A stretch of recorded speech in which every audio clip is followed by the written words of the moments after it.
driving my niece's car today, and I wanna drop a word on y'all today. And that is, you got to be mindful of the blessings that God sends in your life, y'all. You know, I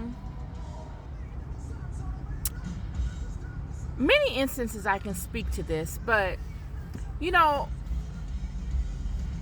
a lot of times when we encounter people, we encounter them and we don't want them to know really how important they are to us, right? Because then we feel as if we lose leverage. We feel as if we lose the control factor, right? We can't pigeonhole them. We can't really maximize on using them, right? It's easier to feel as if you're in control and you can use someone than it is for you to feel like you can partner with those people. It takes a very humble person to be able to acknowledge someone's strengths openly to that person and then partner with them. Allow the flow of righteousness to be betwixt the two of you, and you benefit from it in a fair way, and then also you benefit from that other person standing in the totality of their truth. It's a spiritual type of benefit that you are allowing this other person to partake of just by you acknowledging to them how much of a gift you are to them in whatever capacity. And in doing so, you will find that those people will acknowledge the fact that you are a gift to them as well. You are just as much of a rare bird or a rare commodity as they may be to you or you may be to them. Nonetheless, anything outside of that is manipulation. It's the things that God loves to see people wrestle with. We see this all throughout the Bible.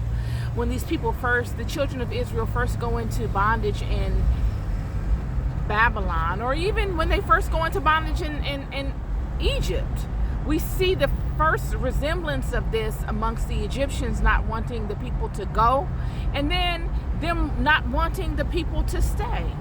It's this love and hate thing going on with these people. Yet, God would allow it, and God would judge the nations as to how they deal with the people based upon these circumstances. How the nations or the people that God allows the children to come amongst and to be handled by, let's just say that, how they deal with them in that capacity. Do they keep the people in an enslaved mindset by taking complete advantage of them, denying them fundamental truths and fundamental powers that are only prevalent because of them, that everyone is partaking of and that no one would partake of outside of these children had the children not been in their vicinity? God judges these nations based on these things time and time again. And many of you experience this in your lives. I know I experienced it myself, where I have been in situations that God would allow for me to entertain. I would be amongst people that just would not know what to do with me. It would start off good, and then it would end in this cyclic scenario of blaming and of manipulation and just taking advantage of, and then labeling it as good intentions. It's an intoxicating thing to have experiences with one another that are rare experiences. When you come across rarity, how you handle it when you feel like you are in control.